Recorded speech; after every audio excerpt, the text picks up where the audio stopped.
Hello guys, welcome to my YouTube channel. तो आज की इस वीडियो में हम करने जा रहे हैं क्लास 11th मैथ की एक्सरसाइज 1.5। तो 1.5 करने से पहले आपको इस एक्सरसाइज का बेसिक पता होना चाहिए, जिसका लिंक मैंने ऊपर सजेशन में दे दिया है। आप वहाँ जाके इसके बेसिक्स की वीडियो चेकआउट कर सकते हो। और जिन स्टूडेंट्स को नहीं पता है, इस यूट्यूब चैनल पर हम NCERT क्लास 11th का पूरा मैथ का सिलेबस कर रहे हैं विद ऑल NCERT एग्जाम्पल्स, और एक एक क्वेश्चन कर रहे हैं। तो जिन भी लोगों को मैथ करने में कोई दिक्कत है तो वो इस चैनल को सब्सक्राइब कर सकते हैं। चलो सीधा चलते हैं क्वेश्चन नंबर 1 पे। तो देखो 1 में क्या लिखा हुआ है, let U is equals to, एक सेट गिवन है ABC, 3 अदर सेट भी हमें गिवन है। इन तीनों का यूनिवर्सल सेट क्या है, ये। तो सबसे पहला क्वेश्चन है, हमें क्या फाइंड करना है। सबसे पहले क्वेश्चन में हमें फाइंड करना है A डैश यानी complement of A। Complement of A को किस तरह फाइंड करते हैं, कॉम्प्लीमेंट ऑफ ए का फॉर्मूला है यूनिवर्सल सेट माइनस ए। अब देखो यूनिवर्सल सेट में से अगर हमने ए को माइनस कर दिया, देखो 1 2 3 4 माइनस हो गए, क्या बचा 5 6 7 8। तो ए कॉम्प्लीमेंट का आंसर क्या आ गया, 5 6 7 8 एंड 9। ये हो गया फर्स्ट क्वेश्चन का आंसर, यानी complement of A is equals to 5 6 7 8। Okay, अब चलते हैं क्वेश्चन नंबर सेकंड पे। क्वेश्चन नंबर सेकंड है बी कॉम्प्लीमेंट। बी कॉम्प्लीमेंट का भी सेम ही फॉर्मूला होगा u माइनस बी, यानी कि यूनिवर्सल सेट में से अगर हम b को माइनस कर दे, b क्या है 2 4 6 8, तो इसमें से 2 4 6 8 को माइनस कर दो, क्या रह गया 1 3 5 7 9। तो b कॉम्प्लीमेंट का आंसर क्या आ जाएगा 1 3 5 7 एंड 9। ठीक है, अब चलते हैं क्वेश्चन नंबर 3 पे। क्वेश्चन नंबर 3 हमें क्या फाइंड करना है, A यूनियन C का होल कॉम्प्लीमेंट। तो इसके लिए सबसे पहले हमें फाइंड क्या करना पड़ेगा, सबसे पहले इसका फॉर्मूला लिखते हैं U minus A union C, यानी यूनिवर्सल सेट में से हमें ओरिजिनल सेट माइनस करना है। तो हम लिखेंगे U minus A union C निकालना है। तो A यूनियन C आपको पता है कैसे निकालते हैं, A एंड C के सभी एलिमेंट्स को लिखना है विदाउट रिपीटिंग एनीथिंग। तो A एंड C का यूनियन क्या हुआ 1 2 3 4 5 एंड 6। तो A यूनियन C हो गया 1 2 3 4 5 एंड 6। अब देखो A यूनियन C का होल कॉम्प्लीमेंट निकालने के लिए हमें क्या करना होगा, हमें इसे यूनिवर्सल सेट में से माइनस करना होगा। तो यूनिवर्सल सेट में से माइनस करो 1 to 6, तो 1 to 6 माइनस हो गया, तो यूनिवर्सल सेट में क्या बचा 7 8 एंड 9। इसे हम करली ब्रैकेट्स में लिख देंगे सेट फॉर्म में। तो ये हमारा आंसर हो गया किसका, A यूनियन C का होल कॉम्प्लीमेंट। ठीक है, अब चलते हैं question number 4। Question number 4 as it is कैसा है, क्वेश्चन नंबर 3 जैसा। तो ये आपके लिए होमवर्क है। ठीक है, इसका आंसर मैं आपको वीडियो के लास्ट में बताऊंगा कहाँ पे लिखा हुआ है। नेक्स्ट क्वेश्चन पे चलते हैं सीधा, क्वेश्चन नंबर 5। क्वेश्चन नंबर 5 में देखो हमें क्या गिवन है, हमें फाइंड करना है A डबल डैश यानी डबल कॉम्प्लीमेंट। तो हमने लास्ट वीडियो में इसकी बेसिक्स में एक प्रॉपर्टी पढ़ी थी कि अगर किसी सेट का डबल कॉम्प्लीमेंट फाइंड करना हो तो वो किसके इक्वल होता है, ओरिजिनल सेट के इक्वल होता है। और A हमें क्या गिवन है 1 2 3 एंड 4। तो ये हो गया हमारा क्वेश्चन नंबर 5। ठीक है, ये हो गया हमारा क्वेश्चन नंबर 1 कंप्लीट। अब चलते हैं क्वेश्चन नंबर 2 पे।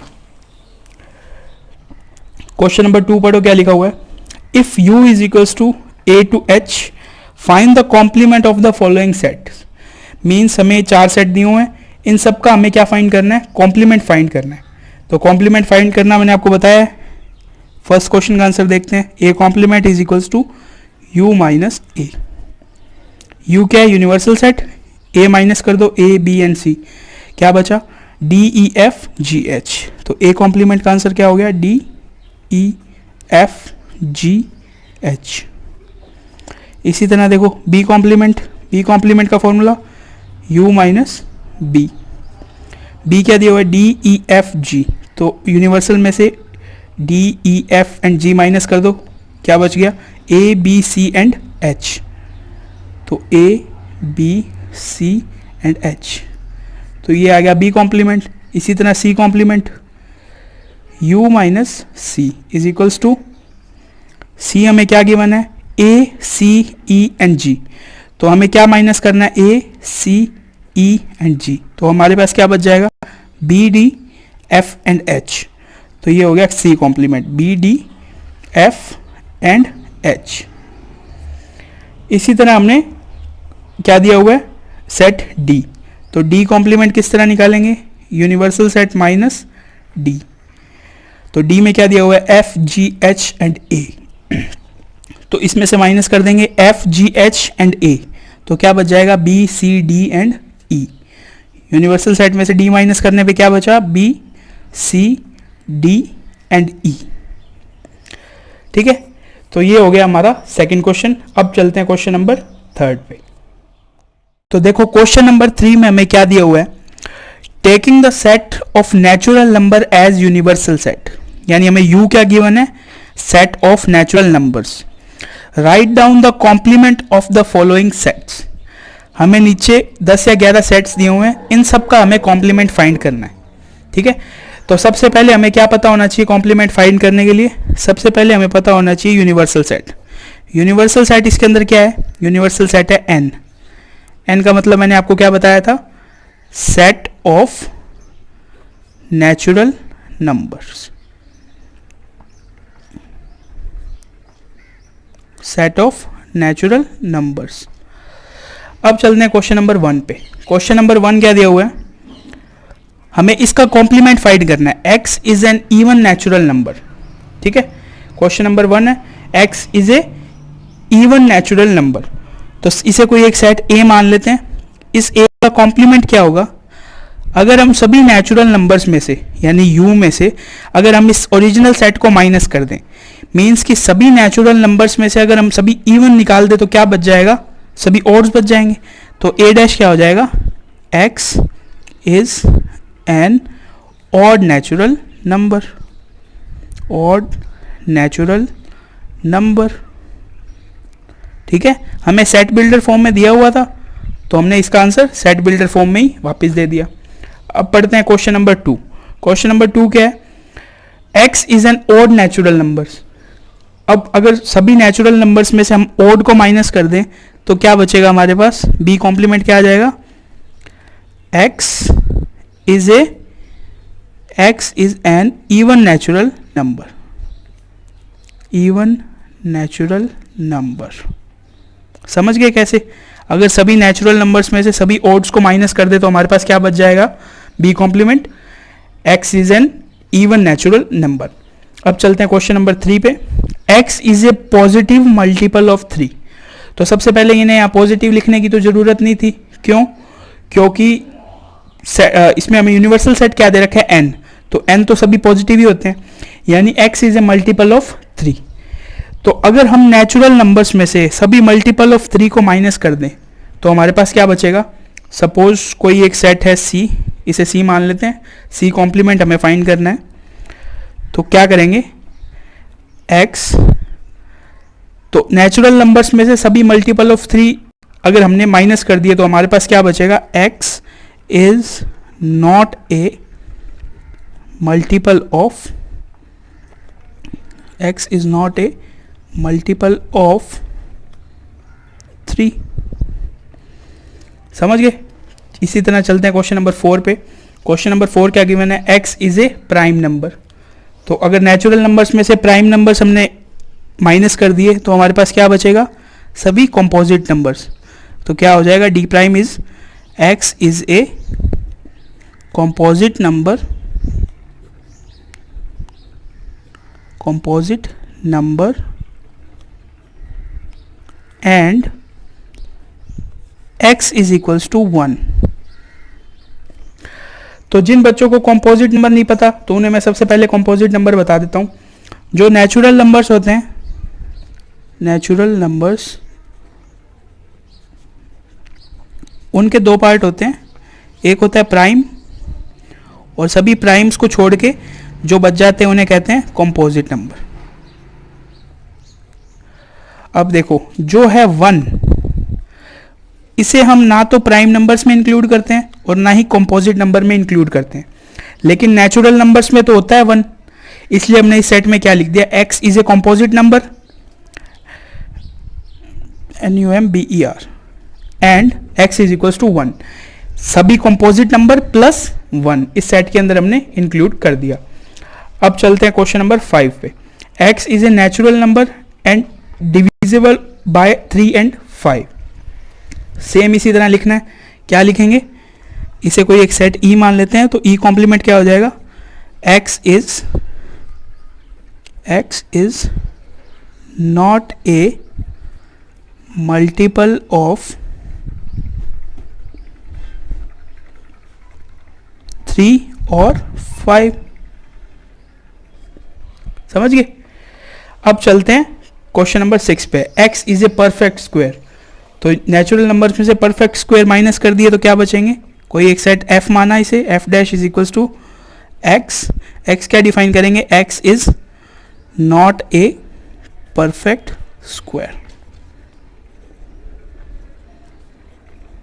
x is not a perfect square.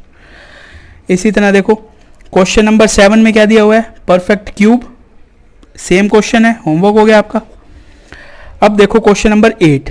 Question number 8 में हमें एक इक्वेशन दे रखी है, क्या, x plus 5 is equals to 8। तो इसको अगर हम सॉल्व करेंगे, x plus 5 is equals to 8, x is equals to 8 minus 5, क्या आंसर आएगा हमारे पास, 3। तो x की वैल्यू क्या है, 3। अगर नेचुरल नंबर्स में से हम 3 माइनस कर दे तो क्या होगा, 3 को छोड़ के सभी नेचुरल नंबर्स बच जाएंगे। तो 7 आपका होमवर्क है। 8 करते हैं इस क्वेश्चन। इसे कोई एक सेट G मान लिया। क्या करेंगे, x is not equals 3 and x belongs to n। समझ गए कि x की जो वैल्यू है वो 3 नहीं हो सकती, इसके अलावा x की वैल्यू सभी नेचुरल नंबर्स हो सकती है। ठीक है। अब चलते हैं क्वेश्चन नंबर 9 पे। 8 हो गया कंप्लीट। क्वेश्चन नंबर 9 क्या कहता है, x is greater than equal 7। अब अगर सभी नेचुरल नंबर्स में से हम ग्रेटर देन इक्वल 7 को अगर माइनस कर दे तो हमारे पास क्या बचेगा, लेस देन इक्वल 7। तो इसे एक h मान लिया सेट, तो h की वैल्यू क्या आ जाएगी, x where x belongs to n and x is less than 7। समझ गए। नेक्स्ट क्वेश्चन देखो। नेक्स्ट क्वेश्चन बिल्कुल सेम है, जैसे हमने ये इक्वेशन सॉल्व की थी वैसे आपको ये इक्वेशन सॉल्व करनी है और सभी नेचुरल नंबर्स में से इसे माइनस करना है। तो सेम क्वेश्चन है, होमवर्क हो गया आपके लिए। ये क्वेश्चन देखो, ये क्वेश्चन काफ़ी इंटरेस्टिंग है और काफ़ी इंपॉर्टेंट भी है। x belongs to n and 2x plus 1 is greater than 10। तो इस तरह की इक्वेशन आपने अभी तक सॉल्व नहीं की होगी, तो इस तरह की इक्वेशन सॉल्व करनी बताता हूँ। इक्वेशन दिया हुआ है 2x प्लस 1 ग्रेटर देन 10। तो इसे हमें, इस साइन को हमें इक्वल की तरह ट्रीट करना है। जैसे 1 उस साइड चला जाएगा, क्या हो जाएगा, 2x इज ग्रेटर देन 9। तो x इज ग्रेटर देन क्या होगा, 9/2। अब देखो हमें इस सेट का कॉम्प्लीमेंट निकालना है। तो अगर n में से हम एक ऐसा सेट माइनस कर दें जिसमें x की वैल्यू 9/2 से बड़ी है, तो ये कौन सा सेट है, ये देखो इस सेट में हमें दिया हुआ है 1 2 3 4 till infinite minus x is greater then 9/2। 9/2 कितना होता है, 4.5। 9/2 से आगे कौन से नेचुरल नंबर आएंगे, 5 6 7।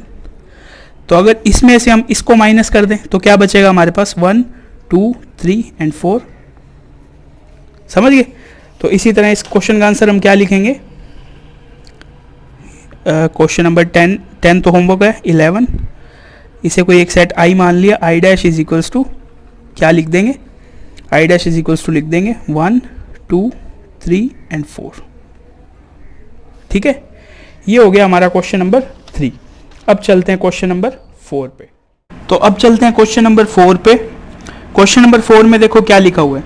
सबसे पहले हमें एक u गिवन है 1 2 9, फिर हमें दो अनदर सेट गिवन है 2 4 6 8 एंड 2 3 5 7। वेरीफाई यानी हमें इन दोनों को प्रूव करना है। तो अगर आपने मेरी बेसिक्स वाली वीडियो देखी है तो आपको पता लग रहा है क्या कि ये कौन सी है, ये है डी मॉर्गन्स लॉ। कौन सा लॉ है ये, डी मॉर्गन्स लॉ। मैंने आपको वहाँ भी बोला था, मैंने कहा इसका प्रूफ अपने एनसीईआरटी में है, तो ये इसका प्रूफ है। ठीक है, तो ये क्वेश्चन वैसे भी काफ़ी इंपॉर्टेंट है, तो इसे ध्यान से समझना। अब क्वेश्चन नंबर 1 को सॉल्व करते हैं। क्या प्रूव करना है हमें? A union B dash is equals to A dash intersection B dash. ठीक है, तो सबसे पहले हम क्या लिखेंगे? By LHS।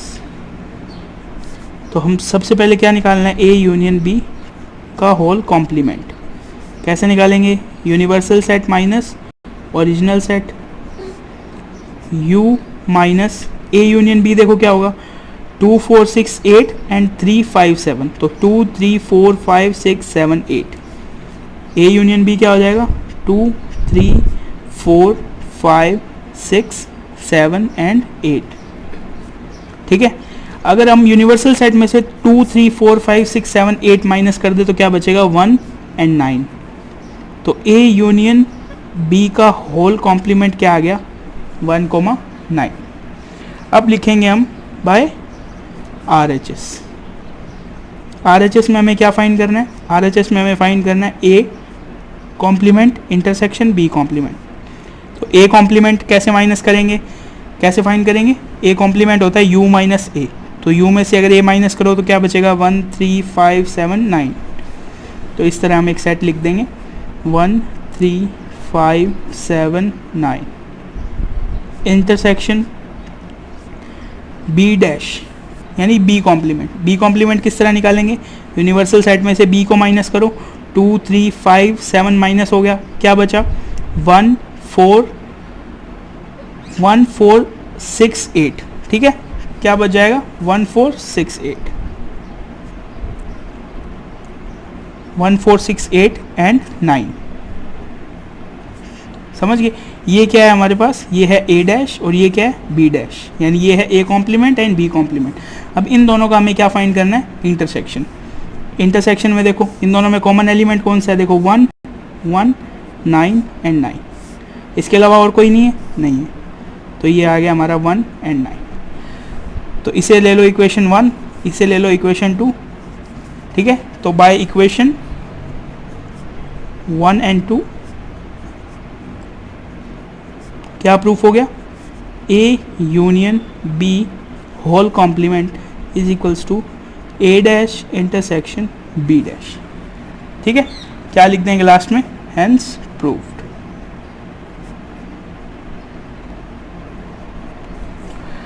अब जो इसका सेकंड क्वेश्चन है वो भी बिल्कुल एज इट इज करना है हमें।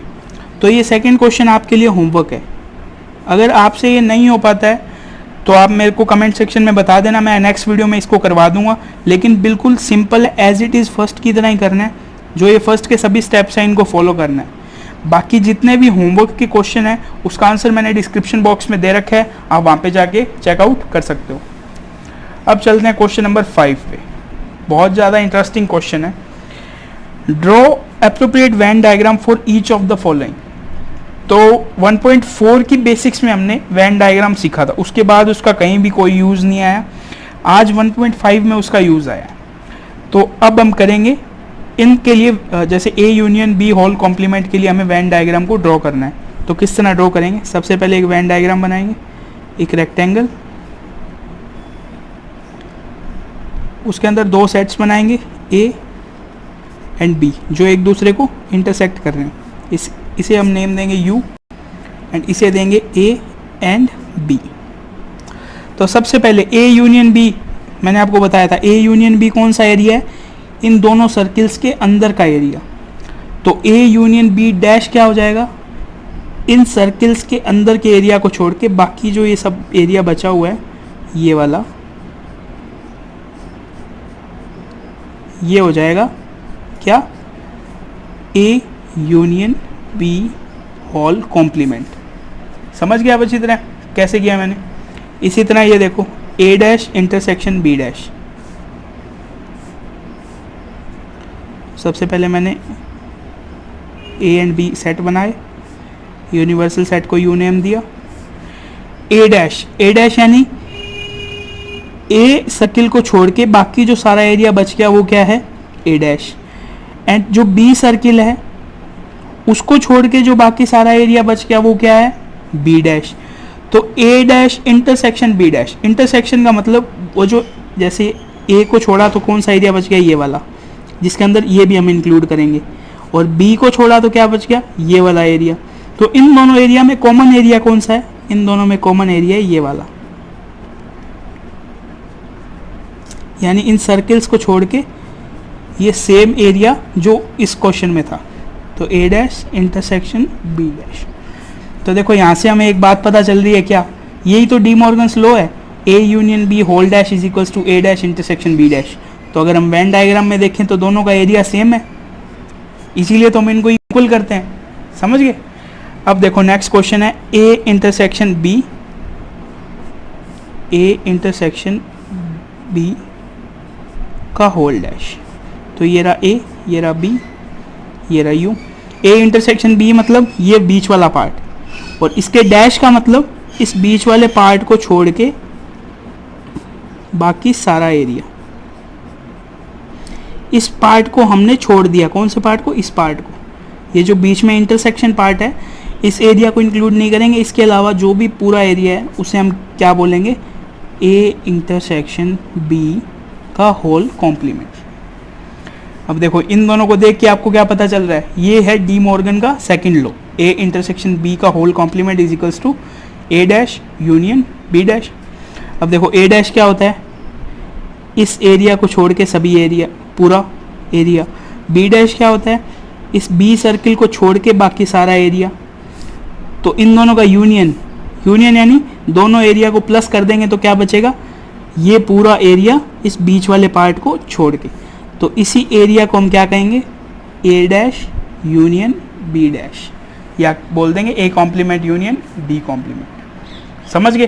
तो ये हो गया हमारा क्वेश्चन नंबर 5। अब चलते हैं क्वेश्चन नंबर 6 पे। क्वेश्चन नंबर 6 पढ़ो क्या लिखा हुआ है, let U be the set of all triangle in a plane. ठीक है, तो ये एक थ्योरेटिकल क्वेश्चन है, थ्योरेटिकली लिखना है इसको। लिखते हैं u is equals to set of all triangles.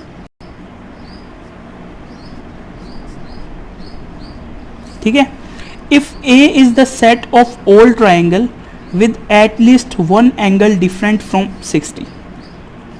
तो a क्या है, सेट ऑफ ऑल ट्राइंगल,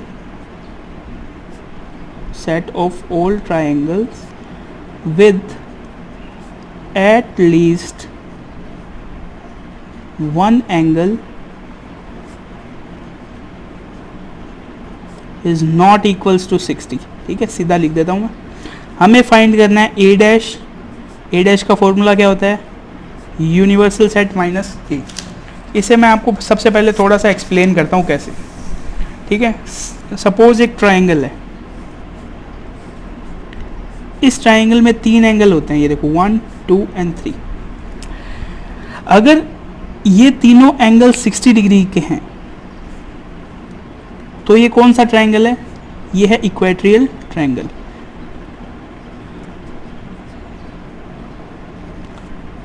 कौन सा ट्राइंगल है, इक्वेट्रियल ट्राइंगल।